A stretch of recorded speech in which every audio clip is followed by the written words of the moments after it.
Good morning, everybody. I am used to being asleep at this time, but this is Larry coming to you from the gloomy weather state of Illinois. It is a little cold outside, not really cold, but a little cold. Um, I can handle it. As long as I'm bundled up, I could take 0 degrees or whatever. But anyway, make a long story short, I want to do a video on Britney Griner. She was released today by government in exchange for a Russian prisoner. So it was a prisoner swap. The guy she was released for was a high level Russian spy, if I'm not mistaken. Good morning, Queen Toki. And I want to talk about a few things that's going to happen to Britney Griner upon her release. First of all, when she gets out, she's out now. She's on a plane from the UAE, United Emirates, or whatever, from a Arab country, Arabian country, and she'll take a plane, and wherever she lands is going to be a big celebration. I'm sorry, a big turnout, and on top of that, she's going to have a huge press conference. It's going to be one of the biggest ever since her release. Then, and this is no disrespect to anybody when I say this, you're going to have her wife.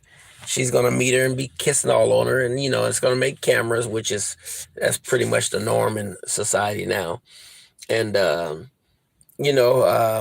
from there.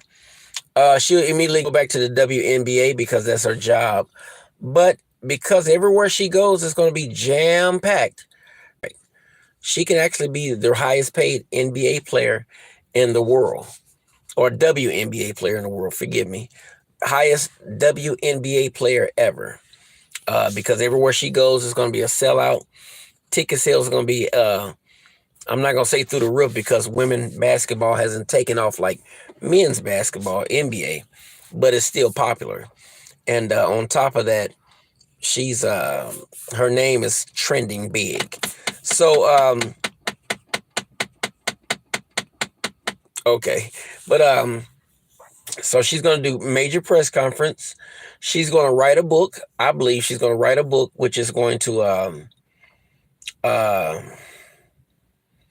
detail going to prison and for the months she's been in there or whatever, and go from there. And then on top of that, she's going to I don't want to say right, but she could do a tell-all book and make it sound grimy or whatever. She's going to make some money. She's going to do a commercial, whatever product that she talks about today.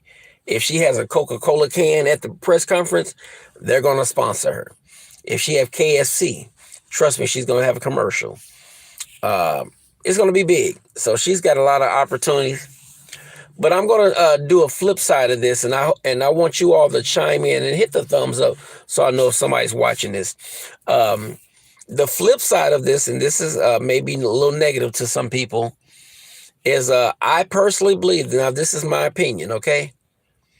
If I've lost my freedom for smoking weed in another country, I promise you I would never smoke weed again in my life. That's just a personal thing.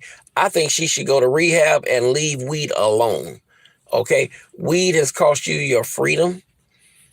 By the grace of God, a lot of people were trying to get her released. LeBron James, a lot of celebrities or whatever. Everybody doesn't have celebrity power to get them released out of prison. But she, in this case, had a lot of celebrity friends, a lot of celebrities asking the president of the United States, could you please do something? And the pressure was on the White House. Britney Griner was convicted for taking a vapor pen, which was a vapor pen full of marijuana, and she had it in Russia. But on top of that, I believe with all my heart, Britney Griner should never, ever smoke weed again. Okay? Now, let me give you an illustration of what I mean, okay? I knew a guy in Decatur, Illinois. This was from 1993 to 2003. I stayed in Decatur. So within that time frame, Um, there was a guy I knew, much older than me, years earlier, before I even knew him. One of his daughters, he had three daughters.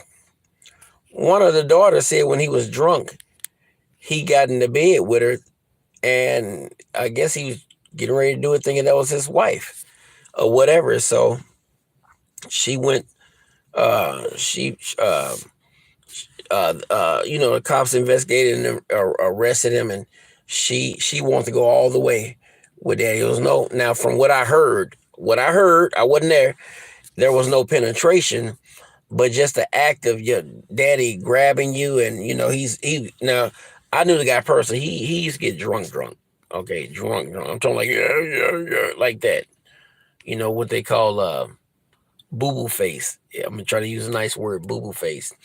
And uh, the whole family is begging him to drop the charge, or begging her to drop the charges. She refused, and no.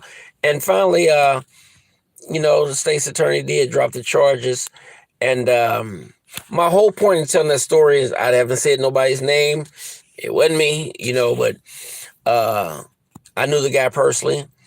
Um, he should never, ever touch alcohol again. But he didn't. Kept drinking.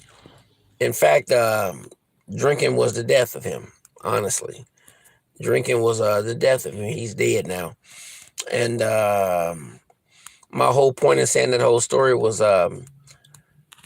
if something has caused your whole life to alter, Britney Griner going to Russia and she's smoking a vapor pen full of marijuana.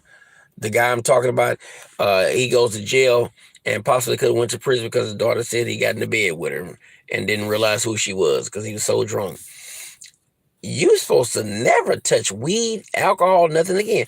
You all chime in and let me know if you agree with me or disagree with me. But that's what I think. If and I've never drank in my life. I've never smoked. I've never gotten high. Never smoked weed or nothing. I'm a nerd. Okay, I eat.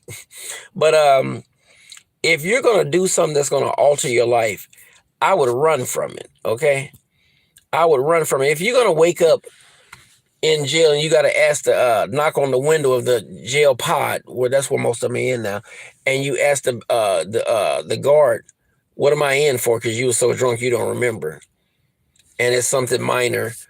You should never drink again, or major. You should never, ever, ever drink again. Honestly, that would scare the living daylights out of me to drink, and all of a sudden my life is over with because I've drank and now I'm in prison. That's sad. It's sickening sad. I think Britney Griner should be in a position where she never ever drinks again. Or I'm sorry, never ever smoke weed again. No vapor pens, no nothing serious. Go to rehab, better yourself. I know it's legal. I know it's legal in a lot of states. Better yourself. Do the best you can because hey, that thing has altered your life. You possibly could have been in penitentiary for 9 years, and trust me, when she'd have got out, that WNBA career would have been over. Her WNBA career was going to be over. She'd have been too old to play. There's a certain age limit you can play before nobody wants 35, 40-year-old player. LeBron James is one of the few people in the world who is still playing at such a high level this year. But you got to keep in mind he came in the league as a teenager. He was still fresh out of high school. So he didn't go to college. So that's 4 extra years. But my point is, I think LeBron's in his 19th or 20th year. But Britney Griner, if you ever hear this, sister, please, by the grace of God, stop smoking weed. Stop smoking weed. Go to rehab. And the reason I say go to rehab because that's an addiction. I've seen people here in Illinois. And that's another thing the government's not telling you all. Everybody, it's legal and it's legal. They're collecting taxes and everybody sounds great on these commercials about legalized marijuana or whatever. But the fact is, you got a lot of, and I'm speaking for black since I'm black, okay? You got a lot of brothers who cannot keep a job because a job still tests for it. You got brothers who cannot keep a job. They cannot hold a job because they got to smoke. So that is an epidemic here. It's an epidemic. The brother couldn't get a job before it was legal. Now he definitely ain't going to get one after it's legal. And so, make a long story short, Britney Griner, if you see this, please, sister, go to rehab. better yourself. You're better than that, and go on with bigger and better things. God bless you all. Keep me in prayer as I move on with my daily day, my life, and peace.